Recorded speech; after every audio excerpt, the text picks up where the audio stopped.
কালি প্ৰকল্প কংগ্ৰেছৰ প্ৰাৰ্থীৰ তালিকাৰ পিছতে মুখ্যমন্ত্ৰী ডক্টৰ হিমন্ত বিশ্ব শৰ্মাই প্ৰথমটো প্ৰতিক্ৰিয়া প্ৰকাশ কৰিছে। হিমন্ত বিশ্ব শৰ্মাই মন্তব্য কৰিছে যে আগন্তুক লোকসভা নিৰ্বাচনত 11খন আসনৰ পৰিৱৰ্তে 13খন আসন লাভ কৰিব বিজেপি, কিয়নো নগাঁও আৰু কৰিমগঞ্জ সমষ্টিত কংগ্ৰেছে দুৰ্বল প্ৰাৰ্থীক টিকট প্ৰদান কৰা বুলি কংগ্ৰেছক কটাক্ষ কৰিছে এতিয়া মুখ্যমন্ত্ৰীগৰাকীয়ে। মাখি বা বিভিন্ন ধৰণৰ সম্পদসমূহ দেখুৱাব।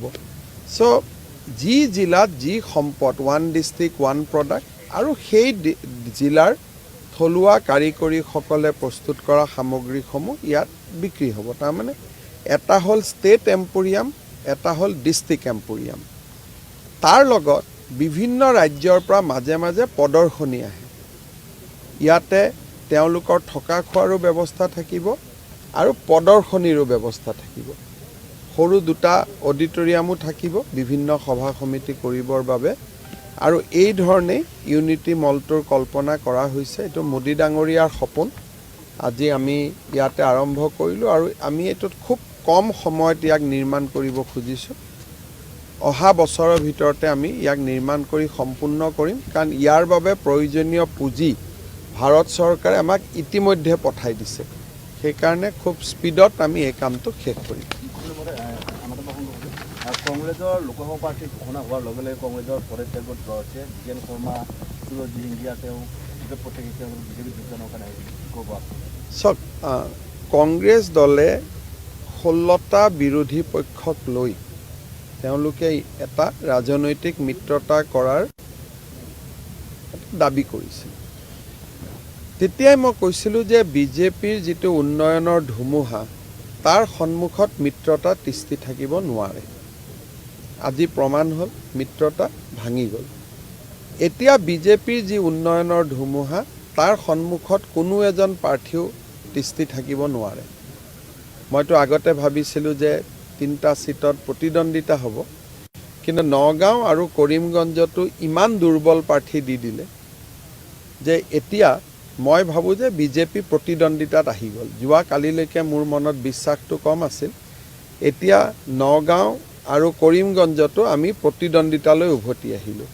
অৰ্থাৎ যি মই 11টা ছিটৰ কথা কৈ আছিলোঁ, এতিয়া প্ৰতিদ্বন্দ্বিতা 13টা ছিটত হ'ব। আগত 11টা ছিটত হোৱা কথা আছিল, এতিয়া প্ৰতিদ্বন্দ্বিতা 13টা ছিটত। মোৰ মতেদি তেওঁলোকে শূন্যৰ ফালে গতি কৰিছে। যদি ধুবুৰীত আমি প্ৰতিদ্বন্দ্বিতা বহুত চেষ্টা কৰিম, কিন্তু ধুবুৰীত হ'লেও মই ভাবোঁ যে প্ৰতিদ্বন্দ্বিতা মূলতঃ UDF আৰু কংগ্ৰেছৰ মাজত সীমাবদ্ধ থাকিব। বাকী কৰিমগঞ্জ আৰু নগাঁৱত মই ভাবিছিলোঁ যে বিজেপি তৃতীয়ত থাকিব, কিন্তু এতিয়া কালি প্ৰাৰ্থী তালিকা ঘোষণা কৰাৰ পিছত বিজেপি প্ৰথম অভিমুখে এতিয়া ধাৱমান হৈছে।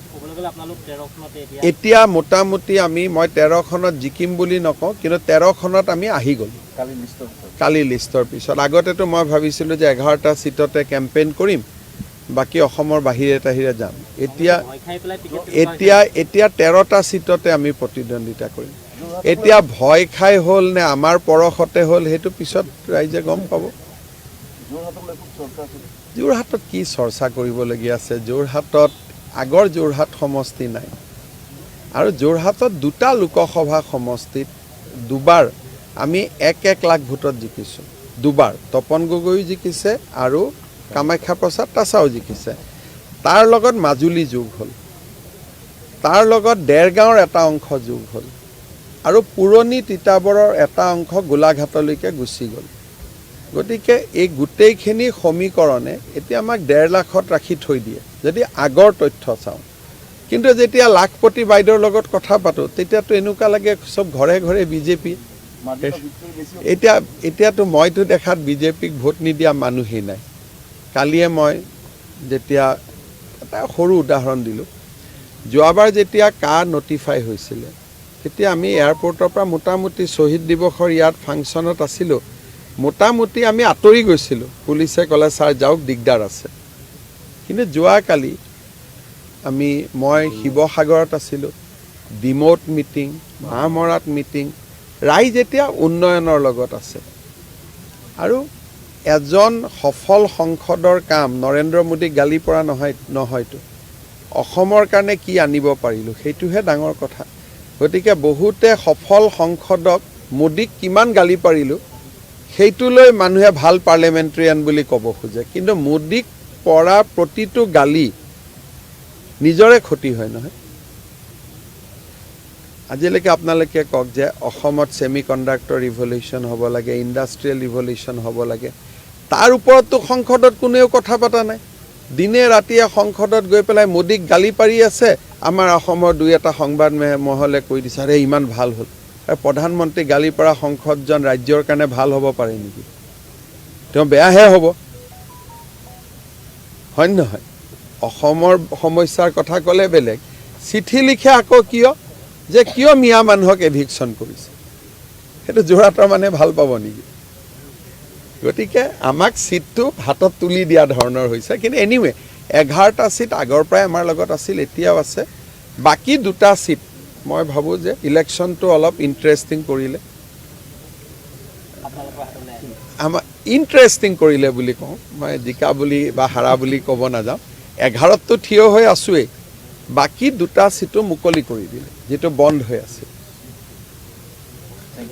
আৰু এটা প্ৰসংগ যিসকলে নতুন ভোটাধিকাৰ পাইছে বা 18 বছৰ তেওঁলোকক আপুনি মুখ্যমন্ত্ৰী হিচাপে কি আহ্বান জনাব তেওঁলোকে নতুন অসম দেখিছে গতিকে তেওঁলোকক মই আহ্বান জনাব নালাগে তেওঁলোকে আহ্বান জনাব আমাৰ জেনেৰেশ্যনটোতহে অসুবিধা আছে বানপানী হ'লেও আমি মোদীক গালি পাৰোঁ দিল্লীক গালি পাৰোঁ তেল আমাৰ ইয়াত আছে নাই ক'ৰ পৰা তেল পাইছোঁ নাজানো আমি কৈ দিওঁ সম্পদ লৈ গ'ল ভাৰতত কোনো ষ্টেটিষ্টিক্স নাছিল সম্পদ লৈ গৈছে নে আহিছে কোনো পৰিসংখ্যা নাছিল তেনেকৈ আমাৰ জেনেৰেশ্যনটোৱে আমি পৰীক্ষাত পাছো কৰিলোঁ তেনেকৈ ভাবি চিন্তি নতুন জেনেৰেশ্যনটোৱে গুগলত চায়ে থাকে যে ক'ত কি আছে কি নাই গতিকে নতুন জেনেৰেশ্যনটো আমাতকৈ বহুত বেছি তেওঁলোক স্মাৰ্ট তেওঁলোক ইণ্টেলিজেণ্ট আৰু তেওঁলোক আৱেগত নাই দে কেন এপ্লাই দেয়াৰ ব্ৰেইন ভোটাধিকাৰ সাব্যস্ত কৰাৰ ক্ষেত্ৰত তেওঁলোকৰ দায়িত্ব আছিল প্ৰথমবাৰ ভাল কৰি কৰিব অসমতো ভোটাধিকাৰ ইণ্ডিয়াৰ ভিতৰতে চবচে ভাল কৰি হয়